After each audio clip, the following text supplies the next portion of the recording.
instead of thinking about individual muscles, if you think about functional muscle groups that are going to have a surface layer, a middle layer, and a deep layer generally, and you start looking at it in terms of how they bump up to each other, and then again, imagine these red lines. The way these red lines are configured here is where you would do the walk the line, cross the line, crisscross. And sometimes it's easier to visualize that on these lines than it is, oh, I'm going to work on the gastrocnemius or whatever. Same here. This is a prone position looking down, and each of these lines would be a place where I would want to bring those methods in to change the shape of the tissue. Again here, sideline.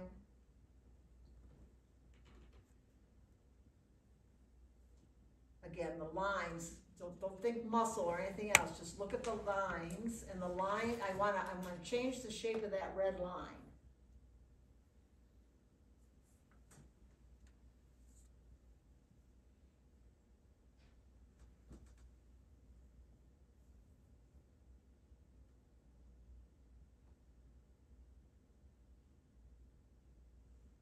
And then we get back into the, you know, what method or what is the application of mechanical force here. And then we got another combination here of the pictures with the bolstering, and then here's a series of how you position yourself to lean up a hill. Remember I showed you that? Lean up a hill. And you've got these pictures. So lots of times people are going, well, I don't know where to put my feet, or I don't know how to position myself, or I don't know how to hold that down, I don't know how to, you know, keep that still.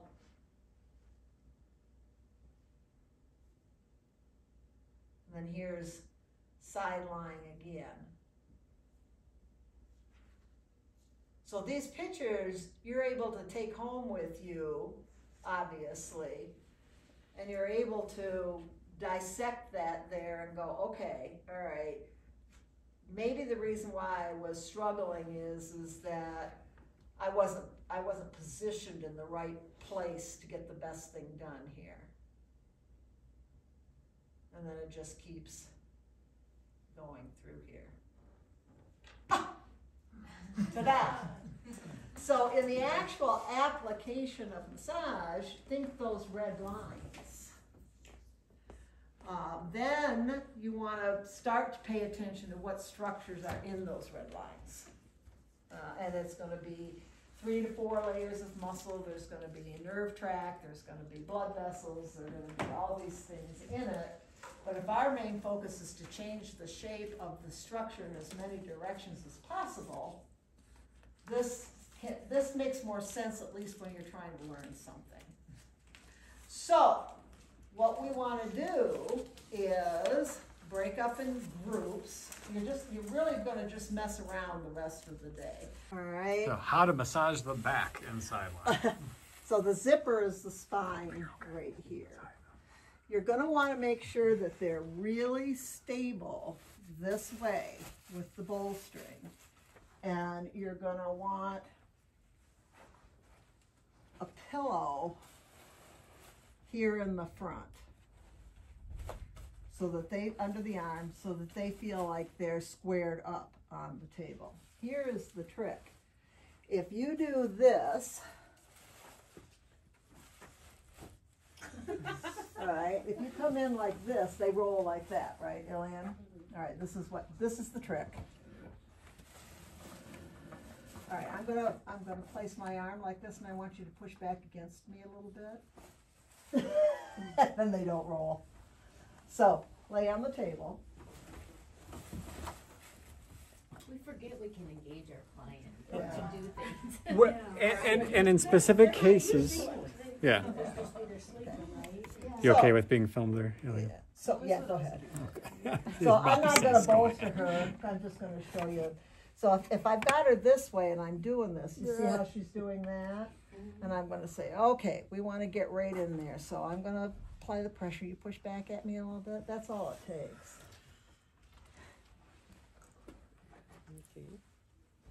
And catch them when you let off like that. All right, and again. Okay, so let's stabilize you up a little bit. Just push back against me a little bit. That's my wrist.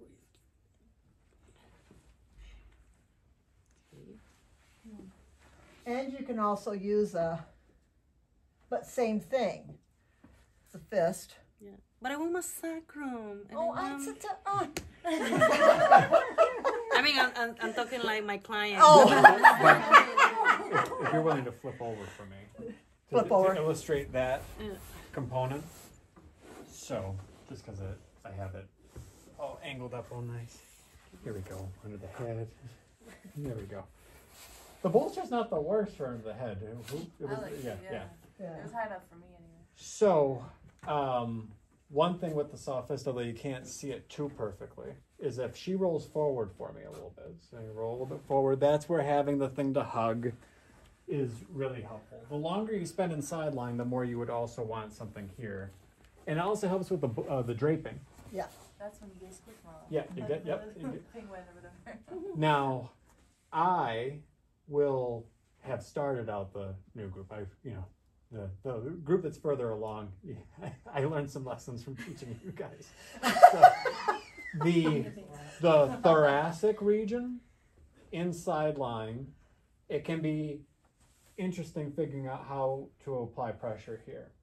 And ultimately, I end up showing you two options to play with. If a person can roll far enough forward and the table was high enough, if I had that electronically adjustable table, I may be able to get to a place where I can position my form to do this. As of right now, that angle's too steep.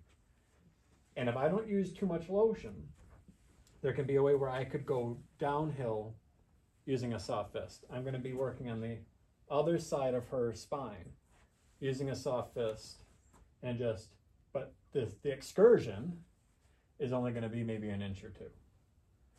But it allows me to stabilize here, then I'm using this to apply pressure. He's below the spine. So Right. come get around and see if On the lateral side. We'll play with some of this. The group that's just starting out just saw this. Now, The food like on my spine. a little too much. Oh, okay. Yeah, there, that should be better. Yeah, thank you. So, some adaptations even over clothing and everything. Now, this is not, depending on your body mechanics and the position of the client, this strip is what I usually do focus on in prone, then the low back stuff. So she was saying what a client usually would want is like more work on the low back. That's where I would go, okay, for this part, the thoracic spine, soft fist.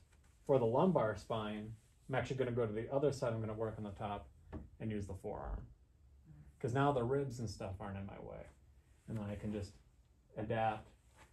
And for everybody getting used to just how to get more practice with the forearm, there's small adaptations that I know that anybody experienced starts to take for granted, of not being like this, but like this, and then stepping a little further away and changing the mechanics in such a way where I can be here, then switching and being here.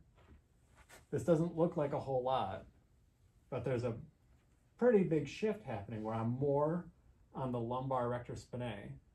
If I were to change my angle just a little bit like this, that's gonna position my forearm more down near the SI joint, more L5, S1. But for demonstration purposes, it's hard for beginners to see the difference of this to that, The other thing with And the then- forearm, to that. And those three cover a lot of bases. So, okay. yeah, is that they want to use this part of their arm. All right, so if I come in and use the forearm and I'm here, all right, you can't, and I see this all the time. You gotta be from not the point of your elbow, but this part. All right, here. And be careful you don't do this. But if I just by doing what I'm doing, see if I just work my way up here, there's a tendency for me to get here and then I lose my stability. And you have to generate a lot more force if you're down here. Yes, and Because there is a mechanical moment- reason for yeah, that. Right. If you're here, it's coming, the force is coming straight up your arm almost. If you get it out here, now I have to resist with my forearm, all the muscles up here to keep the same amount of pressure. Yeah. Yep. So the closer you get down here, not on the tip, but right down here, the less you have, because the force is straight up your arm. It's not way out here. As Ed's indicating, it's with a palm or soft fist, Yeah. we're kind of thinking like that. It's going through my humerus, right? Right. So it's realizing that when I'm doing this, the force is translating from Straight through. to the point of contact. Right. We have to try to think the same way with the forearm, but we don't suddenly just position it in the middle and end up on a teeter-totter. So the pressure should start closer over here and then get distributed out. So it starts here and flattens out. But this part of my arm is always making contact. And the other mistake people make is with their fist. This is good. This is not. Oh. Right? Or they'll twist the fist. Yeah, don't twist. Try not to twist.